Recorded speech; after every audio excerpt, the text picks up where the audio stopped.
Bismillahirrahmanirrahim. Assalamualaikum warahmatullahi wabarakatuh.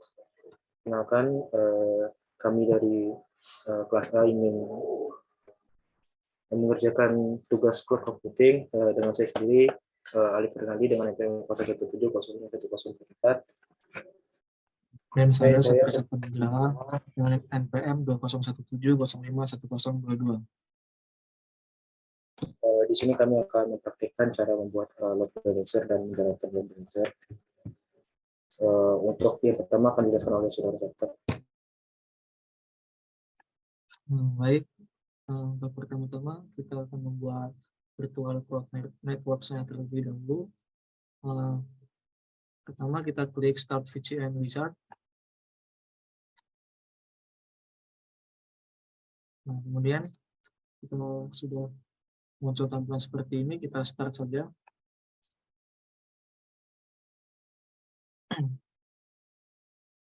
Nah, di sini ada basic information, kita isi namanya bebas, yaitu VCN_CC. Nah, kemudian configure VCN and subnetnya, CDR blocknya ini ada default saja, yaitu 10.0.0.0/16. Kemudian jika sudah, kita next saja. Nah, di sini ada review. Nah, jika sudah sama semuanya, langsung kita create saja.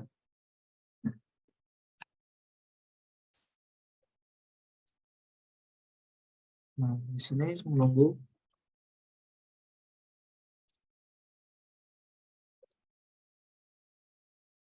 Nah, jika sudah selesai semua, kita view dulu VCN-nya.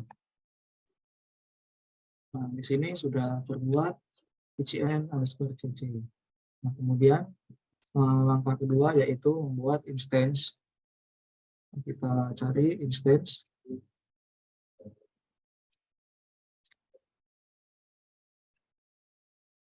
Nah, di sini kita create instance yang baru. Kita kasih nama instance server 1. Kompartemennya default, di sini ada nama saya. Dan image and set-nya kita edit. Nah, AMD ini kita ganti dengan Intel agar tidak error atau servernya itu kepenuhan jika memakai AMD. Kemudian kita pilih shape name-nya yaitu yang standar, kita select shape. Lalu di sini ada add SSH-key-nya. Dan di sini saya akan mempaste SSH-key yang awal dibuat SSH-nya. Nah, ini. Nah, kemudian boot volume-nya kita default saja dengan mencentang use in transit encryption. Kemudian kita create.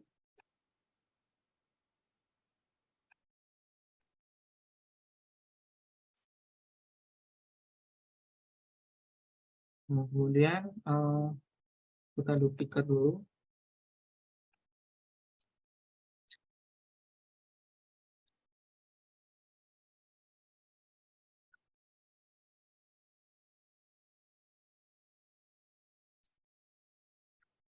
Kemudian kita balik lagi ke instance, membuat satu buah instance lagi. Tutorialnya sama kayak yang sebelumnya. Nah, di sini nama instance-nya adalah instance server 2.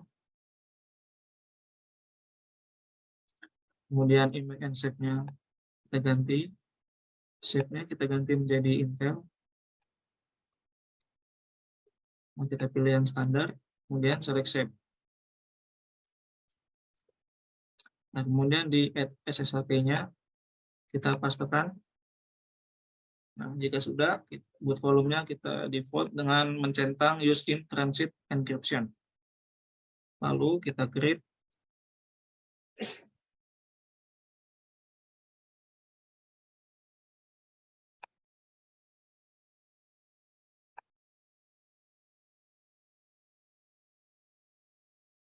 Nah, ini kita tunggu saja sampai running.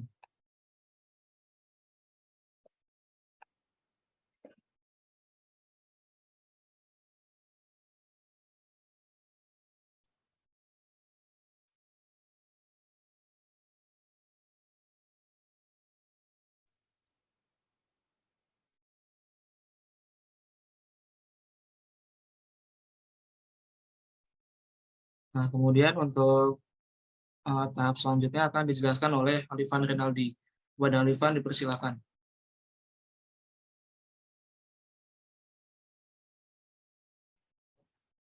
Selanjutnya kita masuk ke instance tadi yang sudah kita buat.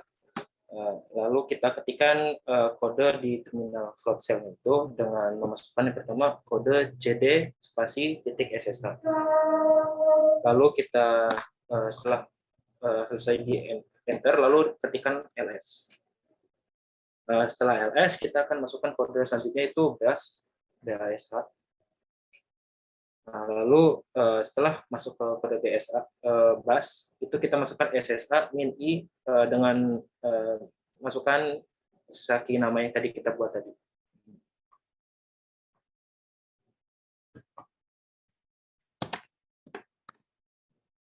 Nah, lalu untuk yang public IP ini kita masukkan IP yang ada di kita buat tadi di instance IP-nya kita copy, lalu kita enter, lalu kita ketik yes. Lalu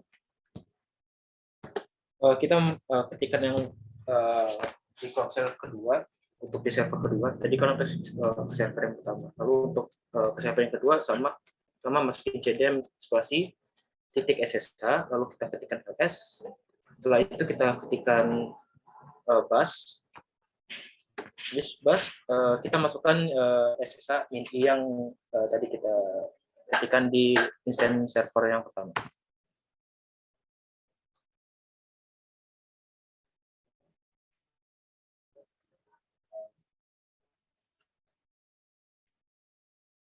Nah, lalu IP-nya kita ambil dari instance server yang kedua.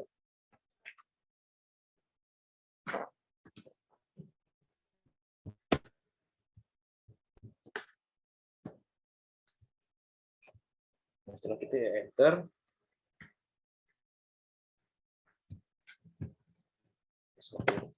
Nah, ini untuk kodenya selanjutnya itu kita ketikkan sudo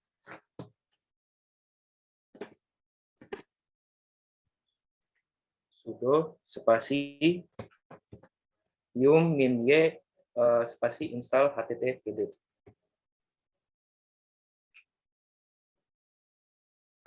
Nah, ini kita menunggu penginstalan, lalu kita ketikkan ke instance server yang kedua juga sama perintahnya sudo spasi yum spasi min y install httpd.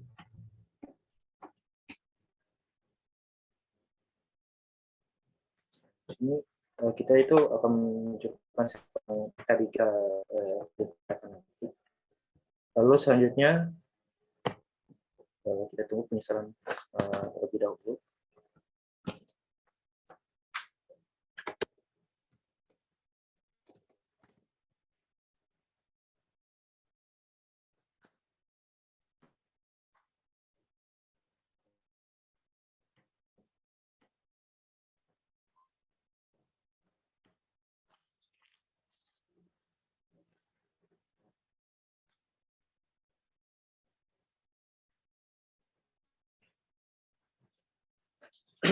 Setelah kita melakukan penginstalan, kita masukkan kode selanjutnya itu set firewall, di mana sudo kita ketikkan sudo spasi firewall cmd permanen dengan port itu 80. Lalu selanjutnya kita ketikkan lagi sudo firewall min cmd min reload. Nah, setelah itu ini gunanya untuk yang HT port 80 ini untuk misalnya di firewall lokal ya. Lalu untuk yang reload itu kita membuat ulang firewall untuk memastikan pengaturannya. Setelah itu kita ketikkan sudo spasi sistem nctl star hpttd. Ini untuk melakukan start dari web server yang kita buat. Lalu diketikkan lagi sudo su.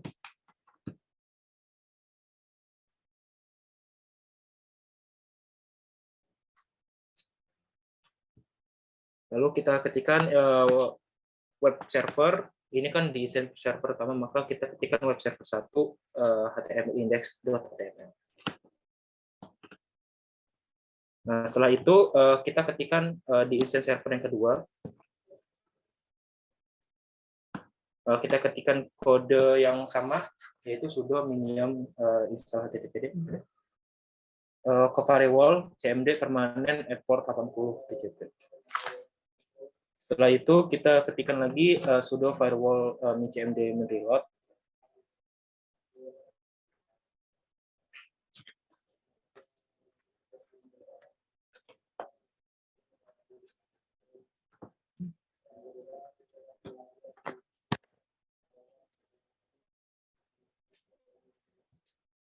Nah, setelah itu kita ketikkan sudo system start httpd untuk mengaktifkan web server.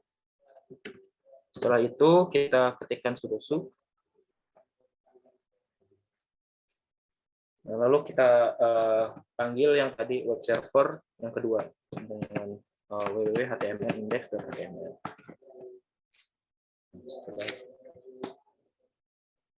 Setelah penginstalan selesai, itu kita balik ke yang OC yang konsol Windows pertama, di mana sekarang kita itu memiliki 2 instansi komputer compute dengan server web yang ready dan sebuah HTML.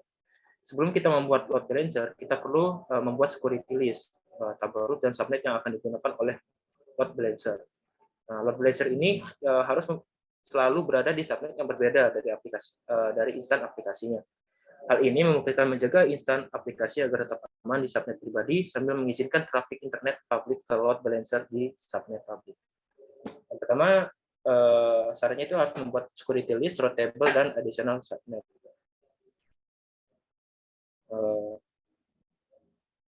Yang pertama kita buka ke VCN. Setelah ke VCN itu kita ke security list. Setelah security list, kita create security list-nya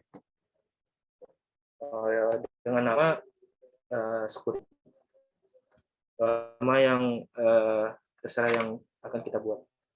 Di sini saya menamakannya security cc.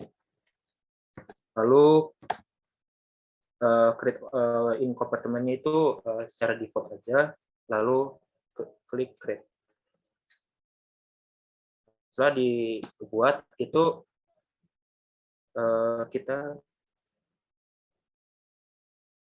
sekarang kita mempunyai security list yang akan digunakan untuk load balancer. Selanjutnya itu kita akan membuat sebuah route table yang akan digunakan untuk 2 subnet baru. Yang pertama kita cari route table di VCN-nya, lalu kita klik create table. Nah, di sini namanya terserah dari kita juga. Kita namanya itu route min cc. Lalu kita klik another. Nah, di another ini kita pilih target type-nya itu internet gateway. Nah, untuk destinasi CIDR bloknya itu kita isi dengan 0.0.0.0/0. Nah, setelah itu kompartemennya juga default, lalu target internet gateway-nya itu kita pilih yang sudah kita buat tadi, lalu kita klik create.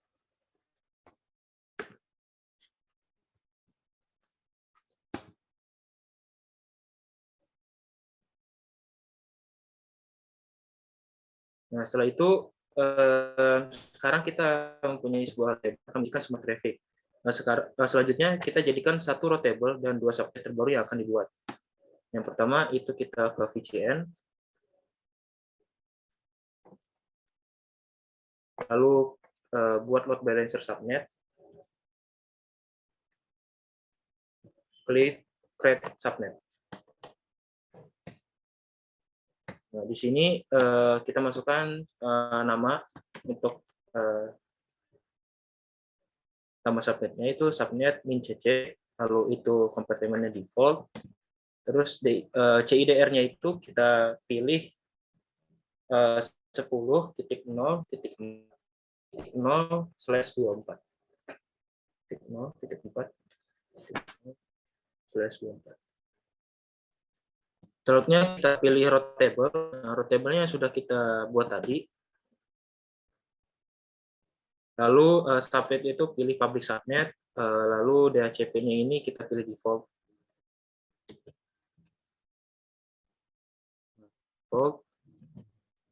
Lalu security list-nya itu kita pilih yang tadi kita buat. Lalu kita create subnet.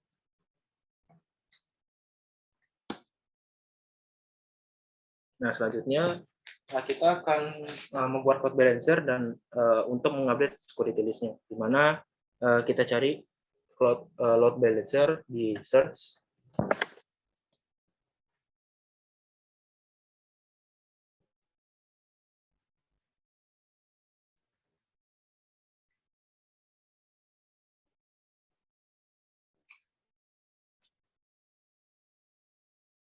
Nah, di sini kita pilih create load balancer.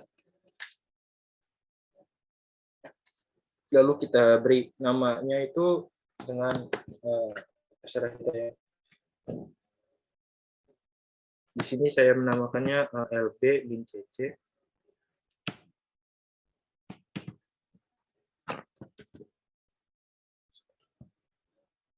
Lalu pilih itu visible type-nya itu public ya.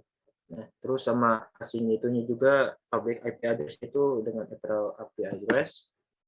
Lalu set-nya itu kita pilih set-nya. Nah, tapi kita pilihnya default aja sesuai dengan pengaturan. Lalu nah di sini virtual cloud network yang sudah kita setting tadi itu PCM, terus ininya dipilih subnet.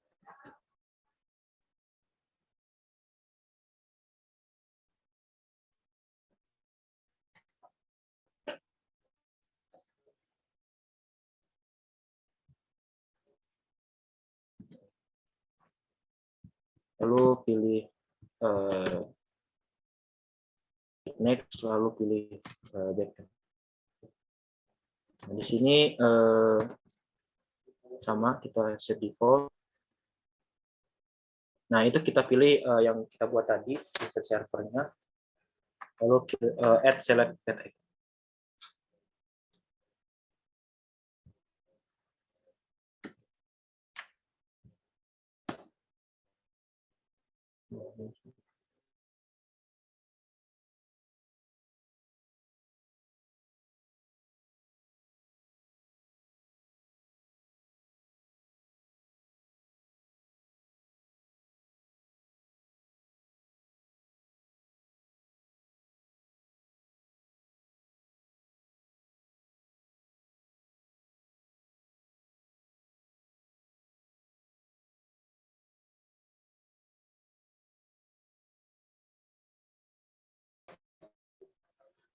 Oke, selanjutnya kita mengkonfigurasi standarnya, di mana kita pilih HTTP.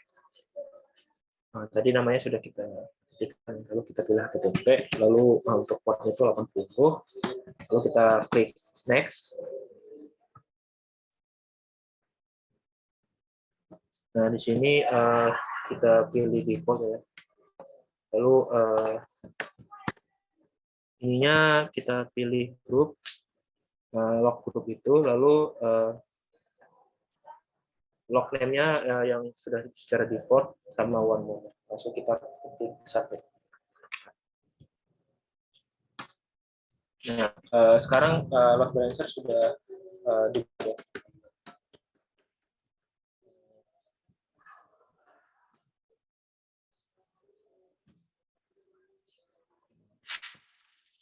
Kita sudah memiliki load balancer untuk mengatur subnet yang kita buat.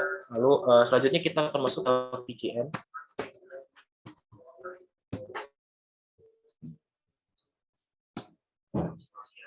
Nah, di sini kita akan membuat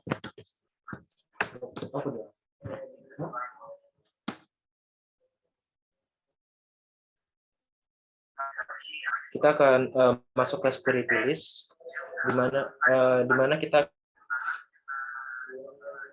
membuat itu ingress rules sama egress rules.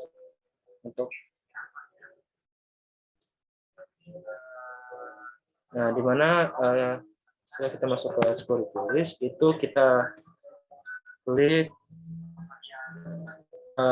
security yang kita buat tadi. Nah, terus kita klik add ingress rules. Di sini kita akan memasukkan tipenya itu CIDR, lalu CIDR-nya itu memasuki subnet yang IP yang kita buat tadi sebelumnya itu 0.0.0.0/0. Lalu kita TCP ya default, terus kita pilih port range itu all, yang itu. Terus untuk destination portnya itu kita pilih 80. Terus kita klik add ingress rules.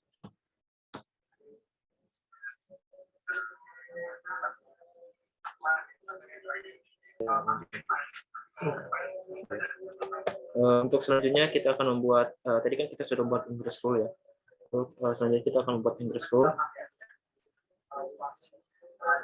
Nah, kita add ingress rules, di mana di sini kita masukkan juga destination itu CDR, terus untuk destination CDR-nya itu 0.0.0/0, lalu kita pilih TCP, lalu untuk port range itu all ya default, terus kita klik ingress rule. Oke.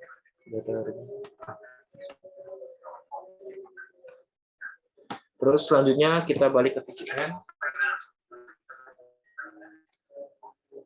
Lalu kita akan masuk ke security list. Masuk ke security list, lalu kita pilih default security list.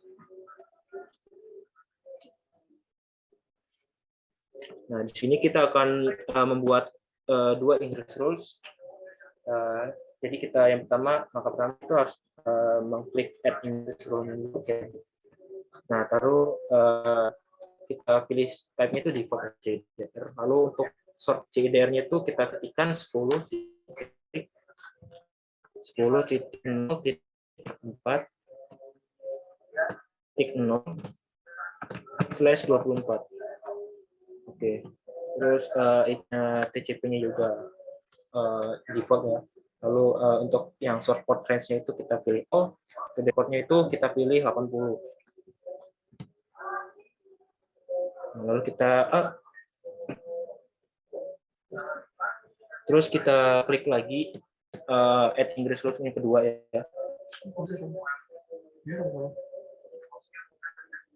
Benar, salah yang tadi. Benar, seharusnya lu klik another tadi, tapi nggak usah, klik lagi aja.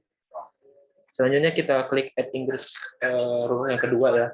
Yang kedua itu kita masukkan perbedaannya cuma di sort CIDR, di mana untuk yang pertama tadi kita kan kode IP-nya itu 10.0.4.0.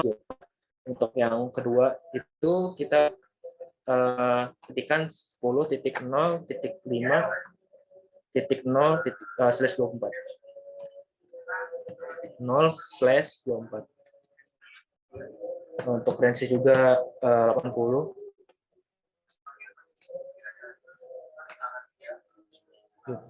Terus kita klik add ingress rule. Nah, di sini kita ada dua ingress rule ya. Sekarang kita mempunyai dua konfigurasi complete instance yang untuk menjalankan server HTTP dengan file index HTML yang pertama sama yang kedua tadi. Lalu ada kita membuat juga load balancer dengan semua kebijakan komponen yang relevan, karena kita akan menguji fungsionalitas dari load balancer itu sendiri. Jika salah satu server HTTP dalam konfigurasi kecepatan tinggi tidak tersedia, maka load balancer akan mengarahkan traffic secara otomatis ke server HTTP yang tersedia atau mengalami error gitu. Lalu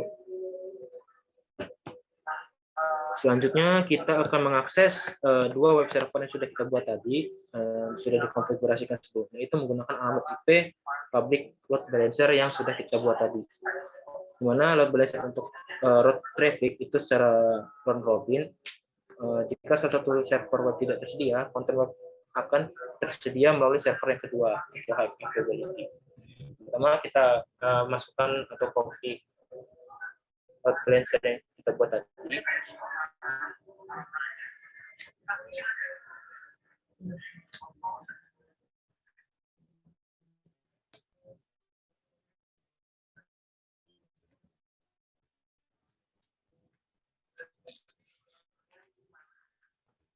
Nah, itu kita masukkan IP yang sudah kita buat tadi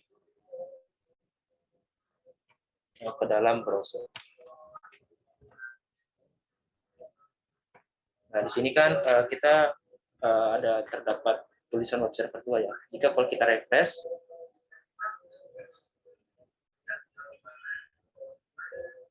maka dia akan kembali memasuki yang web server 1. Yang sana sudah kita buat tadi untuk high availability. Mungkin sekian dari presentasi dari kelompok kami. Apabila ada salah kata atau penjelasan yang kurang berkenan, mohon dimaafkan. Kami akhiri. Wassalamualaikum warahmatullahi wabarakatuh.